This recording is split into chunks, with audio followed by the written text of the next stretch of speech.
কক্সবাজার ট্রিপের স্পেশাল কিছু মুহূর্ত আপনাদের সাথে শেয়ার করব।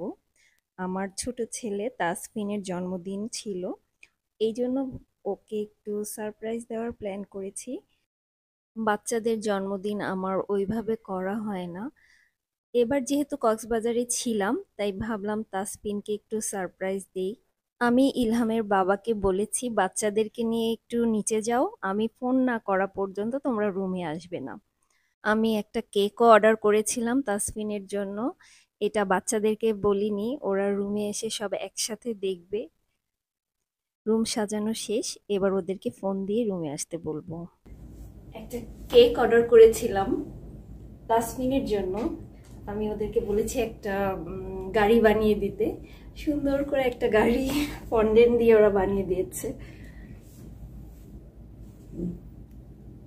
যাক, তাসফিন পছন্দ করবে নিশ্চয়ই।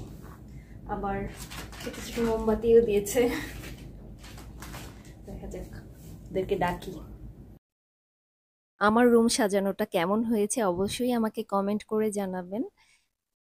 এবার আমি অপেক্ষা করছি তাসফিন এবং ইলহাম রুমে এসে এই সারপ্রাইজটা পেয়ে ওরা কি করে তাই দেখার জন্য। চলুন দেখা যাক ওরা পছন্দ করে কিনা।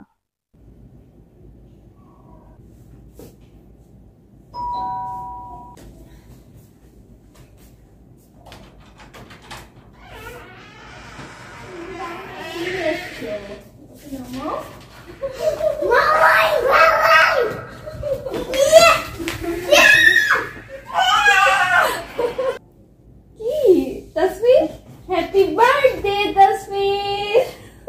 কবে 3 বছর? এই যে এখনই। 3 বছর? Tasfin happy birthday. এই ইলহাম, ইলহাম বাবা পার্টি। এই পার্টিটার কথাই বলছিলাম, ভালো হয়েছে। হ্যাঁ, সুন্দর পার্টি। আমরা দেখছিলাম। এই যে দেখো, এটা কি, এখন এটা দেখো। গাড়ি। আজকে 3 বছর হ্যাঁ হয়ে গেছে। হ্যাঁ, ওয়াও, কেক। আজকে আমি চকলেট দাদাকে বলবো। আজকে আমার জন্মদিন। দেখো তো কেকটা, গাড়িটা কেমন হয়েছে। সুন্দর। অনেক সুন্দর তো। আবু, ওই এই যে এটা তোমার গিফট। এই যে এখানে ও বাবা, গিফট পেয়ে কি খুশি। মাম্মি আমার দিকে মোমবাতি জ্বালানো হয় না কেন?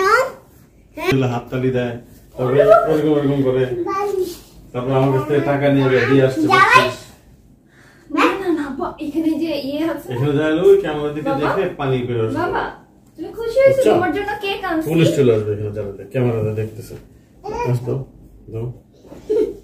এরা কিসের ছবি? তাও এরা কিসের এটা ছবি? রোবট। এটা একটা তোমার, তুমি রোবট পছন্দ করো? এটা একটা ড্যান্সিং রোবট, যেটা নাচবে মিউজিকের সাথে সাথে, আলো জ্বলবে। এটা আগে কাটি, কেকটা কাটি আগে, আমরা এখানে ছবি তুলবো। হ্যাঁ, এই সব দুজন মিলে কেকটা কাটো। এটা ব্যাটারি নাই, এটা ব্যাটারি দিলে ঠিকই চলবে বাবা। ওয়াও, এটা তোমার পছন্দ হয়েছে আব্বু? পরিবারের খুব কাছের মানুষদেরকে এভাবে ছোট ছোট সারপ্রাইজ দিলে কিন্তু খুবই ভালো লাগে। একদিন আমি হয়তো এই পৃথিবীতে থাকবো না, তখন আমার ছেলেরা এই ভিডিওগুলো হয়তো দেখবে যে তাদের মা তাদের জন্য কি করেছে। খুব বেশি কিছু করতে পারিনি, আমার যতটুকু সামর্থ্য আমি তার মধ্যেই আমার ছেলেদেরকে ভালো রাখার চেষ্টা করি। আপনারা সবাই আমার ছেলেদের জন্য দোয়া করবেন, ওরা যেন অনেক ভালো মানুষ হয়। সবাইকে অসংখ্য ধন্যবাদ।